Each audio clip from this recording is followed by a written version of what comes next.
Welcome back to the Magnum Rewatch podcast. My name is Graham Stark. And I'm Kathleen DeVere. We're from LoadingReadyRun, where we do all kinds of funny things. But today we're here to tell you about Magnum PI. Yeah, because this is the Magnum Rewatch podcast. Basically, if you haven't tuned in before, we are going episode by episode through Magnum PI, and then we are talking about interesting things that come up and the plots of the episode and the actors involved and the things that are in there and other interesting, neat stuff. And today's episode is Missing in Action. Oh, that sounds very exciting. That's the name of the episode. Oh. It's not actually Missing in Action. It's also directed by Robert Loggia again. Oh. So that's something. And there's paranormal stuff. I would describe it as honky, but I'm a... Bull honky? Bull honky, hog honky, hogs wallop. Hogwash? Hogwash. Sure. There's all sorts of words that I would use to describe this phenomenon. I think the real nub of which is fake. I don't know if we've mentioned this yet on the show, but each episode now, the first one or two I think didn't have this, but each episode starts with a little 30-second, here's what's coming up this hour on Magnum PI kind of montage. Well, at least they do on the DVDs that we have. No, they did and they did when they aired originally too. Mm. You had to hook people. Mm-hmm. You had to be like, hey, this is what's going to happen this episode, so stick around. And we're watching the little montage, which we don't normally talk about, but I wanted to bring it up because there's a shot in the montage of Higgins holding a crystal on a chain and going, look into the crystal. And Kathleen just went, what? Yeah, Kathleen, I would say, is an extremely skeptical person. My favorite joke is ghosts aren't real. When people start talking about that kind of paranormal stuff, I don't believe in it at all. But it can be interesting and it can be fun to pretend that stuff is real, but I am uncomfortable when people start treating it really seriously. Luckily, this is not treated supremely seriously. I mean, kind of. Well, it's Magnum. Yeah, that's fair. I mean, it's treated as seriously as anything else. The stakes are not as high as a couple of the previous episodes, let's put it that way. Yeah, but Magnum, we'll get into it. All right. The episode begins with just some nice external shots of Honolulu. Mm-hmm. Nothing much going on. There's some voiceover, though. A couple people are talking. And they're like, I don't know if he's going to come around to it. I don't know if we'll be able to make this work. And then a different voice, a deeper voice going, oh, it'll work out fine. He's a Delta. You know, like he'll know kind of thing. And you're like, well, who's this? What are they talking about? Then we see a car pull up, one of those big 80s sedans, and a guy gets out. And we realize that it's the same crappy street that we've only seen at night so far, but it's the same kind of shady street in Honolulu where they were doing all the nightclubs, where Rick shot a guy with an Uzi, if you recall. Mm-hmm. This is North Hotel Street. It's where the sailors would go to find the ladies of negotiable affection. Mm. So he pulls up, gets onto a payphone, and starts talking to a different guy. And the guy is in a building across the street so that he has eyes on the payphone. And he says he wants to talk to Delta One. Ooh, that sounds very official. And the man in the car is like, look, no one knows who Delta One is. There's only 3 men in the country who know his identity. I certainly don't know. How am I going to get you a meeting with Delta One? You need to come in and we can talk this over. And the guy up in the building watching is like, no, you have to get me Delta One. And I'm watching this and I'm going, is this the prisoner? Who is number one? Who is number one? They do not reach an agreement. Yes, they do not reach an agreement, and it's somewhat sort of left at that. But that's the setup. So then we find ourselves at the King Kamehameha Club. Hey, we've been here before, and I just want to confirm, because I brought it up last podcast, forgot to look it up. Higgins is indeed on the board of directors for the King Kamehameha Club, and that becomes relevant later this episode. Technically, Robin Masters is on the board of directors for the King Kamehameha Club, but Higgins acts on the board in his absence. Yes. Magnum walks in, says hi to Moki, the bartender, who has now been named. I know, he even gets a credit at the end of the episode, Moki. Yeah. Magnum notices that Rick has hired a new pianist and singer. Her name is Laura, and her hair is ridiculous. Her hair is amazing. She has like the 1980s equivalent of Kate Middleton hair. It is long, and it is thick, and it is wavy, and it is, I want her hair. Her hair's great. It's voluminous. Oh, yeah. That hair probably takes like 9 hours to dry when it gets wet. It's never been touched by a hairdryer. It is beautiful virginal hair. Magnum wanders over and just sort of enjoys her performance. And I do want to say something about the music she's playing. It's like smooth piano jazz, I guess. And this music gives, it brings to mind a very specific sort of time and place for me. And that place is an airport Hilton. And the time is the time when all of the people are sad and drunk. I think this music is what Las Vegas feels like. It's like empty, not like empty in the bar, but like empty in your soul empty. I hate this music. I hate it so much. It's not maybe in keeping with the upbeat jams that the King Kamehameha Club might be used to, but hey, it's Rick. I feel it was the 1980s. They may have liked it more. Laura starts having freaky visions. Yeah. She starts seeing things, which is presented to the audience by intercutting shots of some guy. In fact, the guy that we just saw up in an apartment talking to a different guy on a cell phone. Payphone. Pardon me, it is the 80s after all. And then sharply cutting to polarized photo negative filters of the same shot. It's quite I mean, it's not the best look. It's the special effects of the time, Graham. Yeah. I think they could do better, but here we are. Well, hey, this is Robert Loggia's vision. Fair enough. So she sees a couple shots of Eric. She sees him up on like a radio tower or something with a gun, and then up on a different thing shooting someone, and then sort of falling, and then she passes out. And she wakes up on the couch in Rick's office with Magnum, being like, "Hey, are you okay? You passed out. Brought you in here, put you on the couch." And Rick runs in and is like, "What happened? What's going on? Are you okay? What do you need? You know, I'll get you anything." And I thought this was a little weird of Rick. Rick's like, "What do you want? Anything you want." And she's like, "I just want some chicken soup and to go home." And he's like, "Forget chicken soup. You'll have steak and vegetables." It's like, dude, if she wants chicken soup, it's probably because she wants something easy on her stomach. She just fainted in the middle of work. And then Magnum says, "And I'll fix it for you at my place." Cut to them driving up to the Robin Masters place. And you're like, how did that work? Yeah, I mean, I guess this lady is like super hot, but still. Anyhow, so Magnum takes her back to Robin's Nest. But Graham, I have some interesting Robin's Nest related news for you. Really? Yes. I Okay. actually did not know that. As of Friday, March 20th, the Robin's Nest Estate House, which had been on the market, Really? has been sold Oh. for $8.7 million Wow. to Barack Obama's close friend, Marty Nesbitt. And the speculation is that this, in fact, will be the Obama's post-White House residence. Are you serious? Yes, that Nesbitt bought it for Obama, right? And that they will take possession of it and obviously pay him back for it after they are done. Because obviously Obama's done after the 2016 election. He served 2 terms. He can't go again. And he was born in Hawaii. He is Hawaiian. So what better place to retire than Magnum P.I. Robin's Nest? That's actually amazing. Also, this is terrible news for us because I had one day hoped to be able to visit Robin's Nest. I don't think I told you that, but I was like, oh, I'd like to go there someday. But now we'll never be able to go to if Barack Obama lives there. If we drive up to get a picture, they'll kill us. Excuse me, no pictures of the president's property. What? No, stuff the president. This is where Magnum used to live. There's not actually a guest house at Robin's Nest. It's like a boathouse or a pool storage room or something like that. And so, yeah, I just want pictures of that. The inside is a set. It doesn't actually exist there. Anyhow, I'm sad. Robin's Nest, $8.7 million. If we had $8.7 million to dispose of, I mean, living in Hawaii wouldn't be so bad.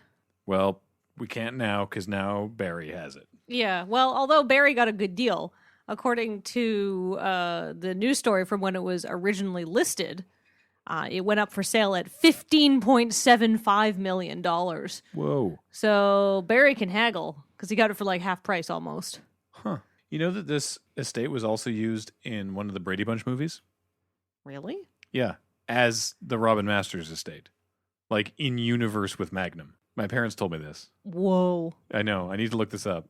But anyway, Magnum and Laura go for a swim. Well, Laura doesn't actually get her hair wet. Magnum goes for a swim. For some reason, Magnum decides to refer to going for a swim as getting wet. And so there's this exchange. Hey, aren't you going to get wet? And she says, maybe later. And I'm like, what? You're like, whoa, whoa, whoa, whoa. Oh, never mind. Yeah. Well, I mean, still. They talk for a bit on the beach. She tells him that she's from Webster Groves, Missouri, which, by the way, has a population of 22,000, if you're interested. I wonder what the population was in 1981. In 2008, it was ranked 9th in Family Circle magazine's list of the best 10 cities for families in America. I love Family Circle. And so It's that comic with all the diagrams. No, it's a different thing. So then she tells Magnum that she had this friend when she was growing up in Webster Groves called Eric, and that she and Eric were ESP friends. Is basically how it comes up, that like they didn't communicate telepathically or anything, but like they could see one another, kind of. Mm-hmm. They could like see each other through the power of extrasensory perception. And then they got engaged.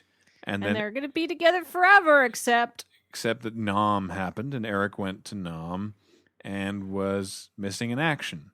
But then recently, she started seeing visions of him again in Honolulu, and that's why she came to Hawaii. Yeah, she knows he's alive, and Magnum believes all this. Well, his reaction is just like, okay. Like, he just sort of nods and is like, Like, there's no indication that he is remotely skeptical of this. She sort of sets him up for it, too. She's like, I mean, oh, you'll laugh. And he's like, I'm not laughing. Mm-hmm. And Kathleen and I are like, why aren't you laughing? Why aren't you at least raising an eyebrow and looking into the camera? Yeah. I mean, that seems like a Magnum-y thing to do. But what she's describing is not actually extrasensory perception per se, Graham. Oh, no. I looked up this particular kind of crackpottery. Oh, no. This is called remote viewing.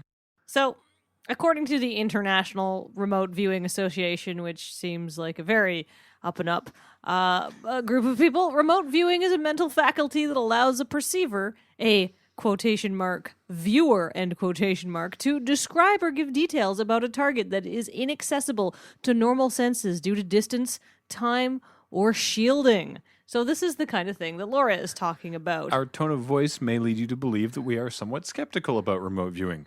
Well, let's stop looking at the International Remote Viewing Association and reading their definition of it, and let's go to the a more accepted definition.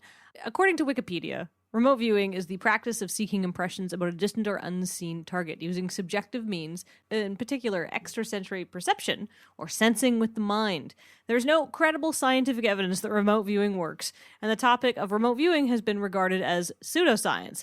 To talk a little bit about the history of it, what happened was, this is probably why this comes up in this episode of Magnum, because the term was coined in the 1970s by two physicists named Russell Targ and Harold Puthoff, who were parapsychology researchers at the Stanford Research Institute, which is a real place, and they were trying to distinguish remote viewing from clairvoyance. The government also tested remote viewing extensively for secret, clandestine missions and stuff. Like the CIA did a battery of experiments on remote viewing and determined it's not to be the case. Yeah, exactly. But in the 1970s, Puthoff and Targ, who were working, great names, by the way. Yeah, basically had some studies where it seemed to be that people did actually, were able to put together clues about things that happened. They should have had no idea what had happened, and they sort of said this is, plausible or something like that. How this got discredited is many years later, the psychologists David Marks and Richard Kamen attempted to replicate these 1970s studies. So in a series of 35 studies, they tried to basically go back and do everything again, and they could not get any of the results. They were like, maybe we're not doing this right. So they tried to get Puthoff and Targ to give them the original notes so they could see, maybe we're just doing this slightly wrong. We want to replicate your things exactly. However, they were not able to get the notes. Puthoff and Targ refused to give them their notes, which is extremely unusual for scientists not to want to share research stuff, especially if you're trying to prove their conclusions. However, they were able to get the notes again from one of the judges that had worked on the original experiments in the 1970s, and they discovered the notes that Puthoff and Targ had given to the judges contained clues. In particular, there are numerous references to dates, times, and sites previously visited that would enable the judge to place the transcripts in a proper sequence. There's too much information given to the people supposedly trying to conduct remote viewing experiments. So they would have a bias. And the clues in all the notes and stuff that they were given to try and prep them for the experiment meant that they could get things right because they had more information than Puthoff and Targ were reporting they had. So what you're saying is it was scientifically awful. What I'm saying is that the only reason the research turned up credible in the 1970s is because it was extremely flawed. So anyhow, that's remote viewing. It doesn't exist. But Magnum is not without interest. So the next day, he heads to Pearl Harbor to look into this, to find out some more information about Eric and his supposed going MIA. Driving there under a lounge version of what will become the Magnum PI theme, he meets a friend of his, Lieutenant McReynolds. This is McReynolds' first appearance. It is, but he shows up a lot, actually.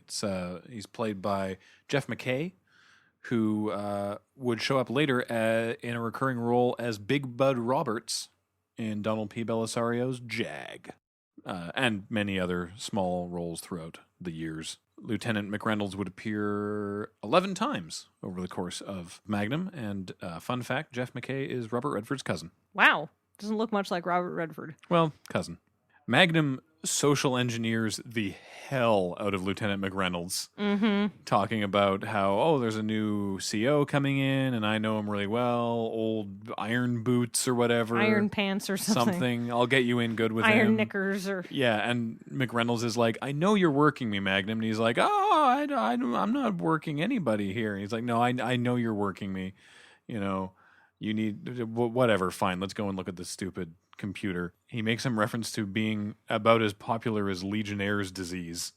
And I'm like, what the heck is Legionnaire's disease? Is this trench foot? No. Legionnaire's disease acquired its name in July 1976 when an outbreak of pneumonia occurred among people attending a convention of the American Legion at the Bellevue Stratford Hotel in Philadelphia. Out of the 182 reported cases, 29 people died. This is like 4 years later. Yeah. Between 1995 and 2005, over 32,000 cases of Legionnaire's disease have been reported. Well, there we go.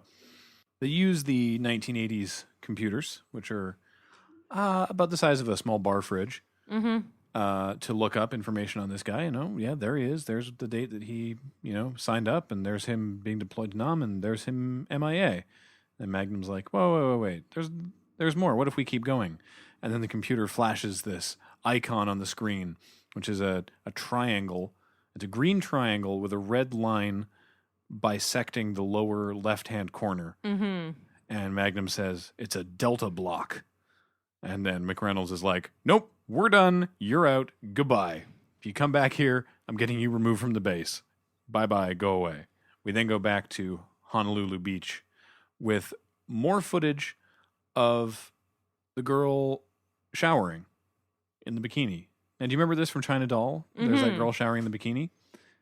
That was not shot for this show. Is this stock footage? It is stock footage. What, they just needed something to cut to?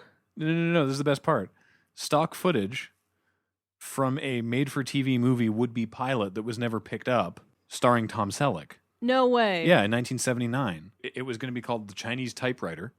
Oh, that's a terrible name for a TV show. Well, it was about private investigators. Like the plot of the pilot for The Chinese Typewriter is two PIs hired by an airline company to retrieve a stolen jet, the company's latest prototype. And it was Tom Selleck and James Whitmore Jr. And this is footage from that.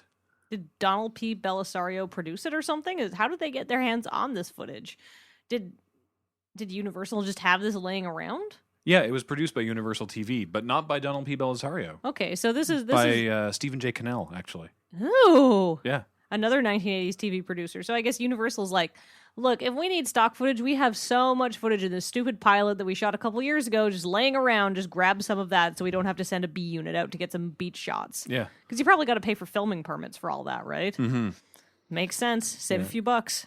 So Magnum explains what's up, that he thinks there might actually be something going on with Eric. He doesn't explicitly say, oh yeah, your visions are totally true. But he's like, yeah, there might be something going on. What with this Delta Squad mark on it? And Delta is, he says, a spook outfit, which is sort of like, they do wet work, anti-terrorism stuff. Delta Squad is not real. Delta Force is real. Yep. Delta Force, or the 1st Special Forces Operation Detachment Delta, is the U.S. Army component of a Joint Special Operations Command, and along with its Navy counterpart, the Naval Special Warfare Development Group, they are the United States' primary counterterrorism units. More recently, they've done a whole bunch of things. They were engaged with, like, the invasion of Grenada and, like, the Persian Gulf War and the Somali Civil War and stuff. If I can TLDR this for the listeners at home, you mentioned the naval counterpart, which this would be, the Naval Special Warfare Development Group, more colloquially known as SEAL Team 6. Yeah. This is serious stuff if he's actually in Delta Squad or Delta Force. Like, just make that equivalency in your head. What have these people done? Well, they rescued Roy Hallams, who was the American contractor who was kidnapped in Iraq in 2004, and then he was freed on 2005. But you might remember them more from Operation Red Dawn, which is where they found and located and captured Saddam Hussein. Or something bin Laden. Yeah, that too. Yeah. Serious dudes. But for the purposes of this episode, Delta Squad is positioned even more as a extra governmental, independently operating kind of unit. Like SEAL Team 6, answers directly to the president, as witnessed bin Laden, etc. Delta Squad in the show doesn't seem to have that same kind of oversight. Yeah, they're more like sort of morally ambiguous, maybe not actually good guys. Yeah. Laura hears all this and is like, well, that's it then, right? We just give up. And Magnum's like, no, I'm not saying that. I'm just saying you need to be prepared to entertain the idea that he's not coming back one way or another. And she sort of gestures over to where there's a bunch of military men saying goodbye to their wives and girlfriends. And, sort of like that's where we said goodbye all those years ago before he got shipped off to Nam. And character development from Magnum. He says, yeah, a lot of people said goodbye there. And she just sort of looks at him for a second and asks, did you love her? And he says, yeah, as a matter of fact, I did. And just walks off. And you're like, oh, I wonder what happened there. We certainly don't find out this episode, but maybe we will. We get a hint into Magnum's dark past. Yeah. No spoilers, because obviously I kind of know how this ends up, but you find out more. That's good. I'm glad. I mean, that's not really a spoiler to think that you find out more about Magnum's secretive past. In 8 seasons? That they would dare look more into his background, I am shocked. But not as surprised as Delta Squad is when they find out that Magnum and Laura are trying to figure out something about them. As we go back to the guy in the car from the pre-title sequence. By the way, whose name is Newton. You don't find that out yet, but I'm just going to tell you because it's easier for me to refer to him by his character name. Newton is on the phone with someone going, what's it? How do you spell it? Magnum? Okay, what's her name? Laura? Interesting. And that's all you see. And you're like, oh, that sounds bad. Then we go to the Robin Masters estate, where Higgins and Magnum are in mid-conversation. And Higgins says, no, I'm not going to do that. And Magnum's like, well, I thought you were good at it. And Higgins says, yeah, I am good. I learned how to do it when I was serving in India in 48. And it's really effective. And Magnum's like, well, come on then. Why don't you do this? And you find out that they're talking about regressive hypnosis that apparently Higgins knows how to do and used on his sister who lost a family brooch. Yeah. And she found it because of the I thought everybody was smarter than this. Anyhow, then what happens, Graham? Of course, Higgins agrees to do it, but he has to get something out of Magnum in exchange, which in this case he says the Ferrari. And Magnum's like, well, what about the Ferrari? And Higgins is like, well, there's the upkeep and maintenance. And Magnum's like, well, hey, I always, I make sure the tank is good. I even got an oil change last week, to which Higgins says, that is extravagantly decent of you. And says that Magnum has to give the Ferrari a tune-up. And Magnum's like, okay, sure. Wait, how much is a Ferrari tune-up? Wait, Higgins, wait. So that's the deal. Higgins will hypnotize Laura in exchange for Magnum. Magnum, I thought you were smarter than this. Yeah. A lot of people making bad decisions here. I wrote down in a note here, by the way, what is even on any level? Yeah, my notes at this point just say WHUT, all caps. What? Because we now cut to Laura and Higgins sitting across from one another in big wicker chairs with weird red mood lighting and Higgins sort of lit from below by a light bulb while he holds a crystal up in the air and tells Laura to go and look and relax, and you're getting sleepy, and look into the crystal and tell me what you see. While Magnum orbits the chairs, having a blast. Magnum is just loving this like a child. He's like, this is neat. The thing is, we learn nothing new. No, it's such a waste of time. It's so dumb. All Laura says is she describes again exactly the same things that she saw earlier, and we as the audience see exactly the same weird photo negative of Eric up on the tower and shooting something and falling. Yeah, I feel like the only reason this scene and Magnum coming to Higgins for any help in this regards is just to give sort of a B plot where Magnum and Higgins have this thing where Magnum has to get the Ferrari tuned up. That's the only reason this is in the episode, and it's such a flimsy crutch. Ugh. Speaking of flimsy, Magnum decides the best way to get this Ferrari tuned up for cheap is to take it to TC. Now, TC is a helicopter mechanic. He's a very good helicopter mechanic, as he says himself. But he certainly isn't a licensed Ferrari mechanic. Well, we'll come back to that. But he does, he doesn't do a good job. The Ferrari is not running well when TC is done. What I love about this scene, though, is the exchange that Magnum and TC have at the end. Because, of course, Magnum never pays anyone for anything, because he never has money. The TC says, that'll be $50. $50? What for? Well, there's something known as parts. $50 for spark plugs? Come on. Yes. Look, I have to go. We'll see you this afternoon. Hey, it's Friday, and I need the $50 to buy a fuel pump for my chopper. Magnum says, well, all I've got is 20. TC's like, all right, that'll do for now. TC, what? You're going to take... No, I said all I have is 20. You're going to let me drive out of here broke? TC says, well, that's the way you always drive in. And then... Accurate. And then this happens. Magnum says, okay, I'll tell you what I'll do. I'll loan you 10 until this evening. You'll loan me 10? You owe me 50. That's right, which I don't have. So I'll loan you 10 to keep you afloat. You can pay me back when I pay you the 50. TC says, whoa, what's with the Abbott and Costello routine? You owe me 50 and you loan me 10? Forget it. And Magnum says, oh, great then, thanks, I owe you one. I feel like What a scumbag. Well, I feel like Magnum does. Like, when he gets a paycheck from one of his successfully completed jobs, I feel like, in the last episode, he would, TC's chopper gets the bullet holes fixed and all of that. He does eventually get reimbursed for all his expenses. But between jobs, Magnum has no money coming in. In those slumps, he's a real leech. Oh, yeah. Well, and that's the thing, right? Maybe that's why he's so willing to believe this remote viewing malarkey. He's just like, oh, she's going to pay me? Fine. Sure. Whatever. I will take that job. I will take some money. Then we get a little scene where Newton calls Eric on the payphone, of course, and says, hey, thought you'd like to know Laura's in town looking for you, and one of our guys is protecting her. And you're like, wait, what? Magnum's not one of those guys. That's weird. Magnum goes back to the King Kamehameha Club the next day. Moki tells him that there's some government heat waiting for him out on the terrace. And it's Newton. And they actually have a pretty nice non-BS conversation, except that Newton won't tell him anything. But, it's very sort of like, there's no kind of dancing around stuff. They're just like, hey, how's it going? What's up with you? You're in Delta Squad. How's that working out for you? Why do you want this guy? What's going on? It's very straightforward.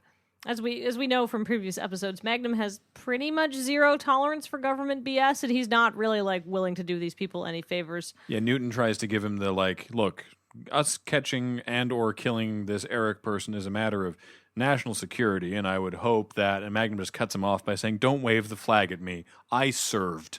And they do not come to an agreement. But basically Newton says, we're going to get this guy one way or another. And then on the way out, you see that they're having a board of directors meeting of the King Kamehameha Club, when Rick is there and about 3 other dudes and Higgins. And he's like, so, point 1 on the agenda. And as Magnum walks by and sort of slaps him on the shoulders and is like, what's up, Higgins? How's it going? And goes by, and Higgins is like, right, skipping to point 10, non-members being allowed access to the club, blah, blah, blah, blah. And you're like, oh, Higgins, you don't like Magnum at all. Magnum goes into the offices to Laura's dressing room to try and see how she's doing. And she's like, Eric is here. He's close. He's very nearby. And they look out onto the terrace, and he's there. And he sees her and is really, really happy. And she sees him and is really, really happy. And Magnum takes a step towards him.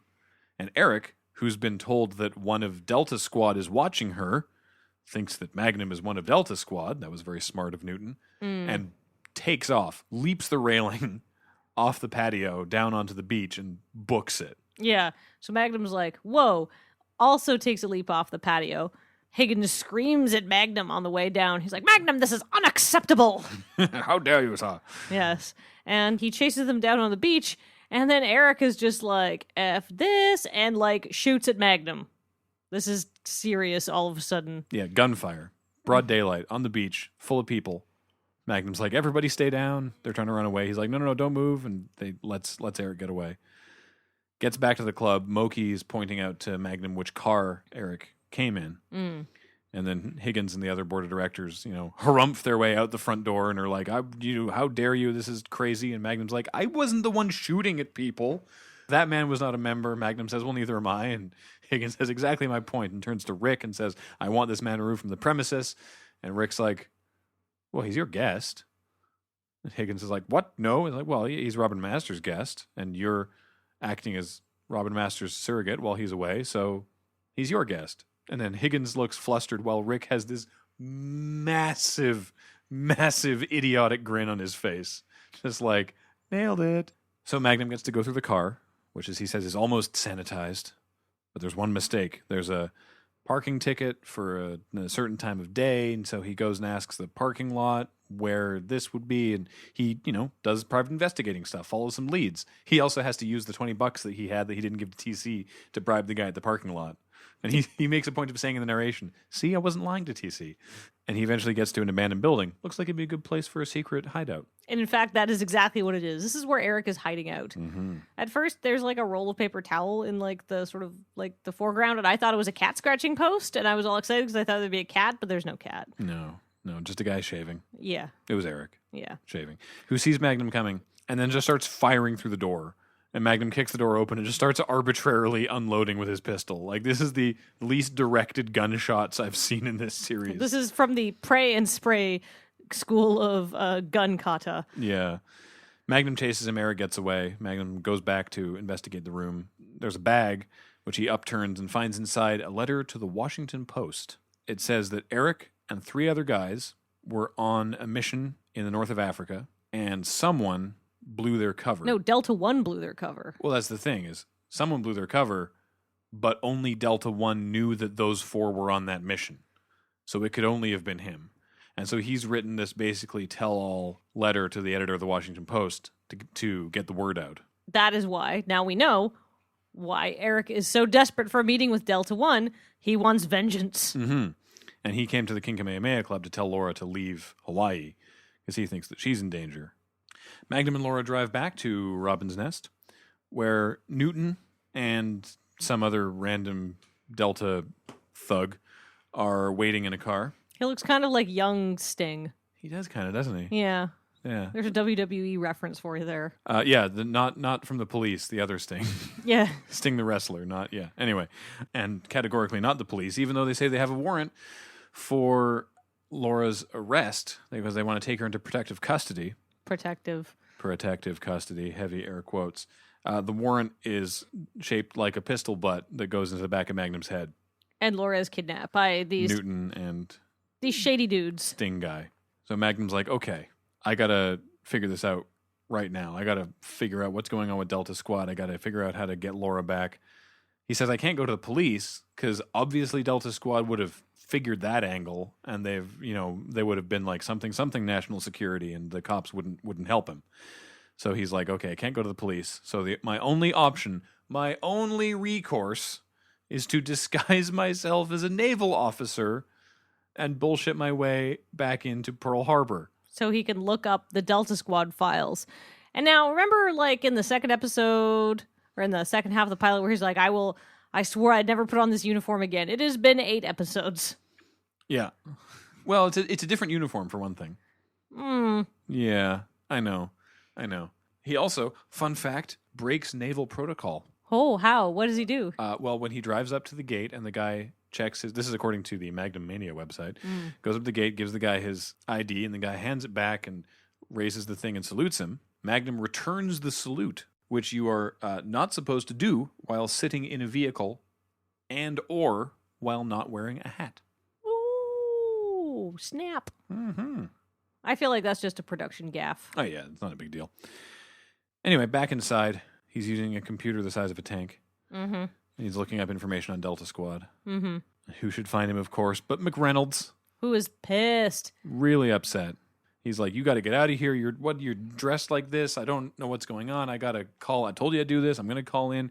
You're looking for all these secrets. And Magnum's like, it's not a secret. It's classified.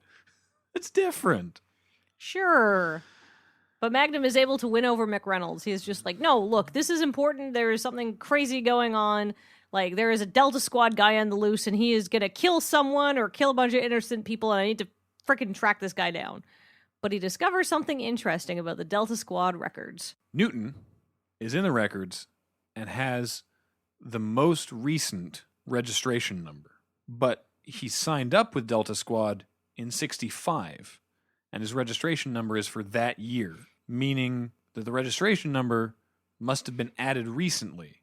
And the only reason it would be added recently is to disguise his original registration number, which probably means that he's been there the longest and probably means He's Delta 1! that Newton is Delta 1. I kind of saw that one coming. This is not exactly high on my list of, whoa, Magnum plot twists. Newton, by the way, played by character actor Lance Legault, who was in many shows of the era, most memorably Colonel Decker in 20 episodes of the A-Team. Oh, really? Yeah. And various episodes of Airwolf as well, though that's less exciting. Also, more recently, the voice in the Burger King commercials of the Angry Whopper. He has a very distinctive voice. Several times throughout the episode, I was like, I've heard this voice before. Yeah. He's done a lot of commercial work for Dodge and 7-Up and things of that nature as he got maybe a little old to be in acting. He did a lot of voiceover work, and he had a very, very deep voice, this guy. Mm. Actually, I forgot to mention earlier, while we're on the subject, Rebecca Holden, who plays Laura, was in 21 episodes of Knight Rider as April Curtis, and then a whole bunch of infomercials. Well, we can't all be winners. No, but even if you aren't a winner, you too could try Elastology by Clientele. You know what? I just looked at that infomercial you were watching. She looks good for her age. Maybe the Elastology works. There's been some other non-topical ointment work done, I think. But that's neither here nor there. Then we get a scene back in Rick's office at the King Kamehameha Club where TC has been waiting for Magnum because he wants his friggin' $50. And fair. And Magnum's like, yeah, great, cool. I need your van. And TC's like, what? On what planet is this man from? And just sits down and is like, can't even fathom what you're asking me right now. And Magnum puts on his serious face. He seriouses the F up and is like, TC, this is serious. And TC was like, ooh, and looks over at Rick. And Rick basically just sort of nods at TC like, yeah, he's not fooling around here. And TC's like, okay. Gives Magnum the keys. Magnum tears off out of the room going, I owe you one. And TC not only turns and looks witheringly at the camera, but he quips. He says right to the audience, does it ever occur to you that boy can't count past 1? I mean, it had occurred to me. It had. Yeah. So TC's not wrong. No. TC, the long-suffering friend. Yeah. Rarely does TC get to break the fourth wall. This is the first time we've seen it. The fourth wall breaking in this show is too damn high. Insert internet meme here. There's too much of it. This is silly. Magnum figures out where Newton is set up in his weird little rental suite, lies in wait for him, and when Newton comes through the door, holds him up and says, now I've got the warrant, which I enjoyed a lot. That's a badum-tish moment. Yeah. And they make a deal. Laura, in exchange for Eric's letter to the Washington Post. Of course, Newton's like, great, give me the letter, I'll give you Laura. And Magnum's like, no, you give me Laura, then I'll give you the letter because I'm the one with the gun. Magnum raises some good gun-based points. Yeah. So they take off in TC's van, and they go to where they're holding Laura. Which is also where Eric is waiting, because I failed to mention that Newton had previously called Eric and said, okay, I've set up a meeting with Delta One. Where do you want to meet him? He'll be arriving in Honolulu tomorrow. Name your place. And Eric said, great, this barge here, me and you and him, and that's it, nobody else.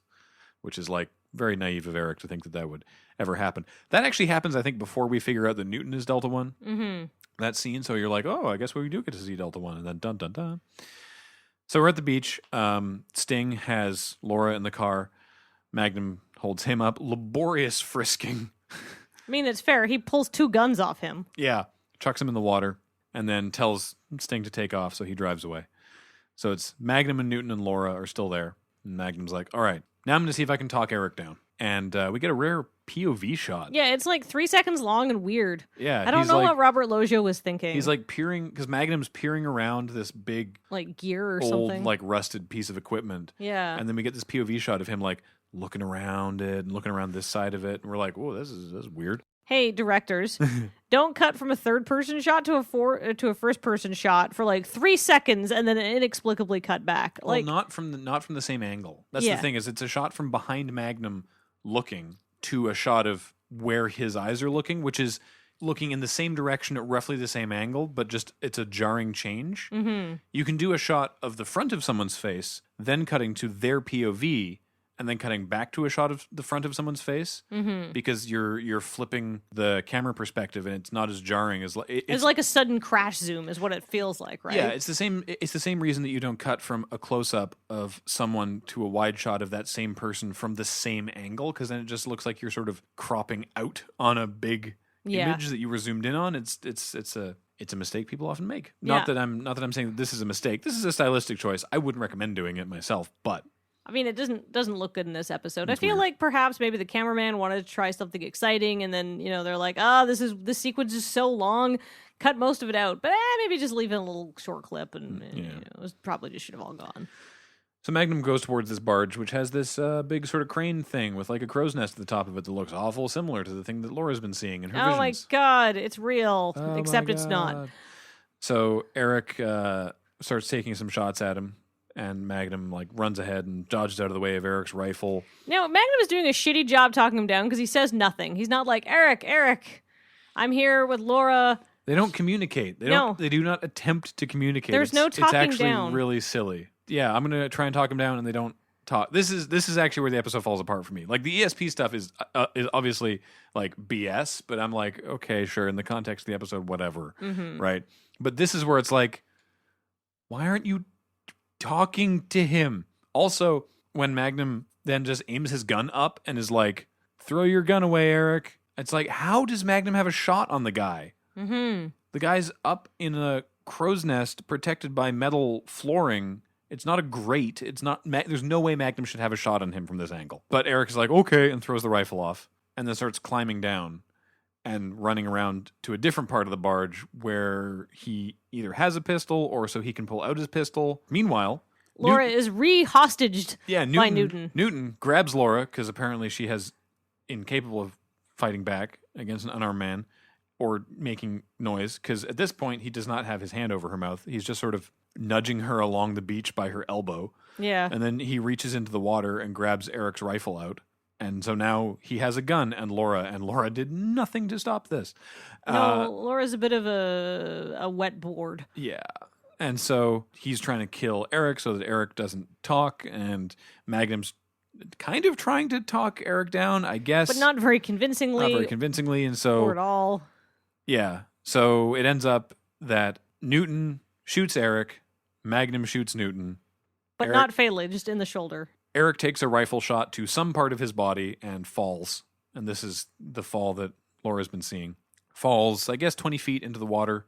And no one makes any attempt to see if he's okay. No, He falls in the water, and they're like, well, I guess he's dead.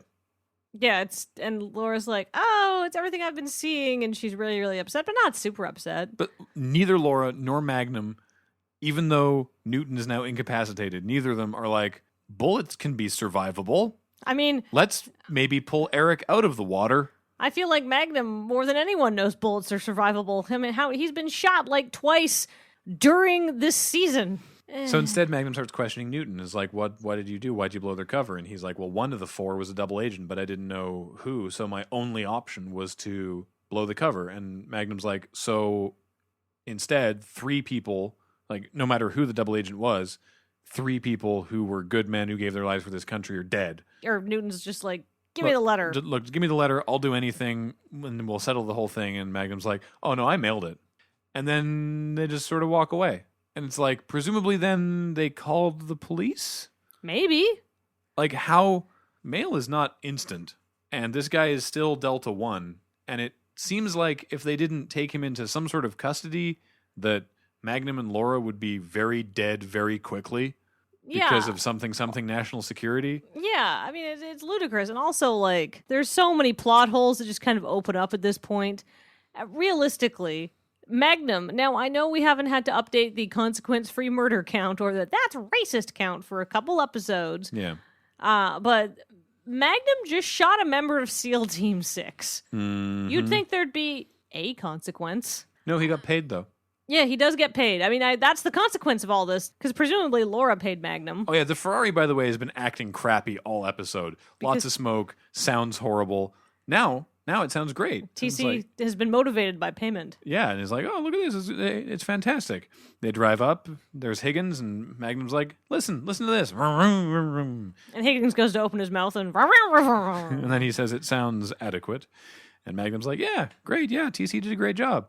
And Higgins is like, excuse me? TC did this? And Magnum's like, yeah, why is that of interest? This is so dumb of Magnum. Yeah. This is stupid by Magnum. Like, Magnum acts way dumber than he has previously acted in any other episode in this scene, and I don't understand why it's here. And Higgins is like, well, is TC a registered Ferrari guy? And Magnum's like, yeah, sure he is. Show him your paper. TC, you're not? I'm shocked. And he's like, oh my goodness, give me back that money. And then TC's like, well, then give me back this, and grabs the keys to the Ferrari. And Higgins grabs the keys from TC and is like, so if it's not worked on by a Ferrari tech, then the warranty's void, and that means that the customer, which in this case is you, is liable for all future parts and repairs. So deal with that. And then Magnum gives a womp womp face right to the camera, and we cut to credits. Only upon discussing it now, that last scene, it's so dumb. only upon discussing it now did I realize this is my least favorite episode so far. This episode is just... There's some really out-of-character stupidity from Magnum. Yeah. Magnum is generally a lot more credulous than to believe. There's some nice moments, don't get me wrong. But this whole Ferrari plot is set up basically so Higgins and Magnum can have another fight. I don't even care about that. It's the last scene. The last scene at the beach is such a shambles. Why Eric is shooting Magnum at all is a little weird. Well, he thinks he's in Delta Squad. Yeah, and the fact that Magnum never tries to say anything, the fact that Laura never tries to say anything, the fact that once Eric falls in the water, nobody tries to help him, and the fact that Magnum and Laura are still alive after leaving the head of Delta Squad bleeding on a pier. The letter probably hasn't even left Hawaii, right? Mm-hmm. It's like, none of this makes sense. Very strange. Like, consequence-free is one thing, but you just shot like a secret military police officer. Yeah, this is CSI levels of just, we'll wipe it off the map. Don't even worry about it. Yeah. So I forgot to give the last episode, which was The Ugliest Dog in Hawaii, a rating. And even though there was a lot of hammy overacting, I'm going to give that one a 7 on my Magnum scale of appreciation. 7? I think you need to look at what your other ratings have been. Oh, okay, I'll give it a 6 then. Sure. This one gets like a 4. This episode is dumb. It's not good. We're reaching sort of a mid-series nadir. Nadir's a good word. What is the rating for this episode on the Magnum Mania website, by the way? 7.6, but again, you're going to a site that is set up for people who already love the show. Yeah, but you could love something and know that there are bad episodes. This is a bad episode. Don't watch this one. If this is your first episode of the podcast, don't watch this as your first episode of Magnum. Is there one of those... has someone done one of those, like, essentialist? You know, like when they're like, if you're watching Next Generation, you only need to watch these episodes from season 1, these episodes from season 2. My point is, this would not be on that list. No, I feel like if anybody is in a position to do essential Magnum list making, it might actually be us, Graham. But we have to get through all of Magnum. But at the end of season 1, we'll give you the essential season 1 episodes that you should watch. I'm excited. Next episode, episode 10, is called Lest We Forget. Oh. And I'm looking forward to it. That sounds good. Because I don't believe there's anything to do with paranormal stuff. If we never have another paranormal episode, it's too soon. We won't be that lucky. Really? Yeah.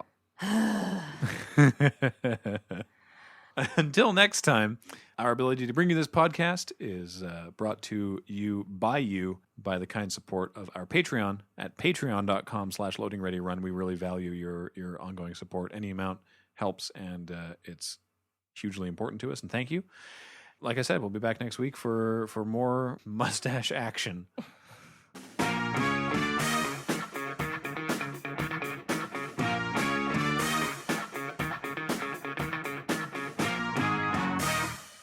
All right, we need a sign off. How about ghosts aren't real? This episode was bad. Magnum, what happened? If I was watching, I might have tuned out, but you got renewed for a second season. There's no rhymes in that song. Good song. Good song.